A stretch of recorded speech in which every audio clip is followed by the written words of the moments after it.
1.25 लाख से 1.5 लाख टेस्ट आज भी हमारी निरंतर चल रहे हैं, फोकस टेस्टिंग लगातार चल रहे हैं। एक प्रक्रिया कैसे कार्य होना है, अगर हमारे पास पैसा नहीं होता। मुझे याद है जब कोविड प्रारंभ हुआ था तो सबसे पहले जनता कर्फ्यू के दिन मेरे पास आदरणीय राष्ट्रपति जी का भी और उपराष्ट्रपति जी का भी फोन आया, कहा योगी जी कोविड आ चुका है, अब तो बहुत कठिन हो गया है। हम चिंतित हैं यूपी से, यूपी कैसे बचेगा, इतनी घनी आबादी का प्रदेश। मैंने कहा नहीं आप चिंता मत करिए, हम लोग मिलकर के यहां पे अच्छा कार्य करेंगे। हम लोगों ने उस दौरान ही पहले ही अपनी मंत्री परिषद की एक कमेटी बना दी, मंत्रियों का एक समूह बना दिया, अलग अलग समूह को अलग अलग काम सौंपे गए, वे वहां से अपने सुझाव देते थे। फिर टीम 11 का गठन हम लोगों ने किया, वरिष्ठ प्रशासनिक अधिकारियों की और पुलिस अधिकारियों की एक टीम। प्रतिदिन नियमित रूप से हम इसकी बैठक करते थे और नियमित रूप से बैठक करते हुए ये बैठक का सिलसिला आज भी हमारा निरंतर चल रहा है। आप देख रहे होंगे उत्तर प्रदेश में अब हम लोग इस समय केवल एक्टिव केस केवल 2000 तक बचे हैं। हॉस्पिटल में संख्या ये 500 से भी कम है, मेडिकल कॉलेजेस में उससे भी कम संख्या है। रिकवरी रेट देश के अंदर सबसे अच्छी है।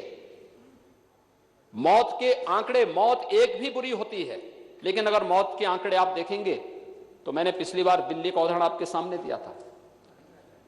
अमेरिका हेल्थ इंफ्रास्ट्रक्चर में दुनिया के अंदर सबसे अच्छा हेल्थ इंफ्रास्ट्रक्चर अमेरिका के पास है, यूरोप के पास है। अगर आप इसकी तुलना करेंगे तो उसकी तुलना में उत्तर प्रदेश का हेल्थ इंफ्रास्ट्रक्चर कहीं नहीं ठहरता। लेकिन उस सबके बावजूद हम आभारी हैं प्रधानमंत्री मोदी जी के, जिनके मार्गदर्शन में कोविड-19 की इस लड़ाई को हम लोगों ने आगे बढ़ाया। हमने भारत सरकार से जो मांग की, भारत सरकार हमें देती रही, एक एक उसमें सहयोग करती रही और अलग अलग विभाग, अलग अलग मंत्रालय, अलग अलग मंत्री अपने स्तर पर उस कार्यक्रम को आगे बढ़ाते थे। प्रशासनिक अधिकारी अपने तरीके से कार्य करते थे। सबकी समीक्षा, ये सच था कि मैं स्वयं करता था, लेकिन हर एक पूरी जवाबदेही के साथ काम करता था। कोविड-19 के दौरान भी हमारी बैठकों का सिलसिला नहीं समाप्त हुआ, विजिट का वो सिलसिला समाप्त नहीं हुआ। हम निरंतर कार्य करते रहे, निरंतर चलते रहे और उसका परिणाम था कि WHO, दुनिया की सबसे बड़ी स्वास्थ्य संस्था, विश्व स्वास्थ्य संगठन को भी उत्तर प्रदेश के कोरोना प्रबंधन की सराहना करनी पड़ी है।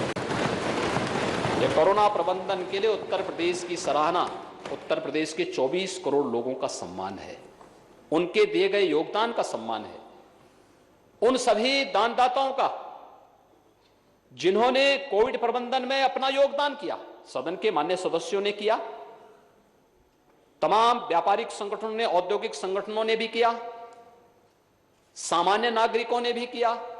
कोविड के दौरान एक लखनऊ की एक ऐसी वृद्ध महिला मेरे पास आई थी, उन्होंने कहा कि मैं कोविड को दान देने के लिए आना चाहती हूं। उम्र ज्यादा थी, हाई रिस्क कैटेगरी में होने के नाते मैंने उनको 2-3 बार मना किया। मैंने कहा नहीं आप मत आइए और जब आप स्वस्थ हो जाएंगे तब आप दान दे देना। कहा नहीं मुझे तो देना है। मैंने एक दिन एक स्पेशल व्यवस्था उनके लिए की, वो आई मिलने के लिए।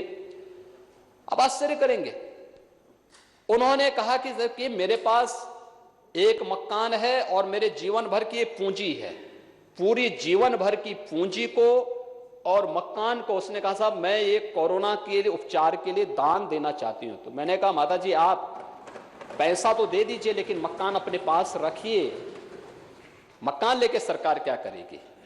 उसने कहा नहीं, मैंने कहा नहीं आप उस मकान पे आप ही रहिए, मकान आप ही के नाम पे रहेगा। पूरी पूंजी उन्होंने अपने इस प्रबंधन के लिए दी। ऐसे अनगिनत लोग थे जिन्होंने हमें दिया, जिसका परिणाम था हमने 0 से लेके 2 लाख तक टेस्टिंग क्षमता को बढ़ाया। उत्तर प्रदेश जैसे राज्य में हमारे पास आईसीयू बेड नहीं थे, वेंटिलेटर्स नहीं थे, एम्बुलेंसेस नहीं थी, पर्याप्त मात्रा में नहीं थी।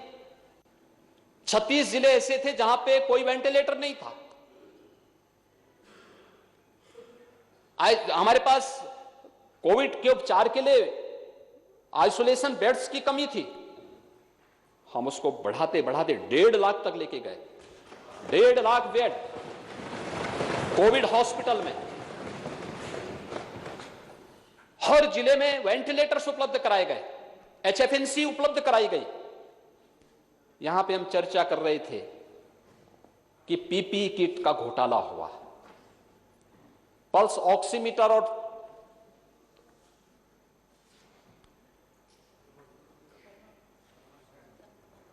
यानी उसको लेकर के भी उंगली उठाने का प्रयास हुआ। महोदय, मुझे लगता है कि ठीक है, आरोप आप लगा सकते हैं, लेकिन एक पाप होगा जब हम एक महामारी से जूझ रहे हैं और तब कोई व्यक्ति बोले पीपी किट की अधिकतर सप्लाई ये भारत सरकार की संस्था ने किया, HLL ने, और यहां पे हम उनकी गुणवत्ता की जांच करवाते थे। इसमें इसकी गुणवत्ता की जांच होती थी, गुणवत्ता की जांच करने के बाद तब हम उसको हॉस्पिटल में उपलब्ध करवाते थे। और इसमें भी हम लोगों ने तमाम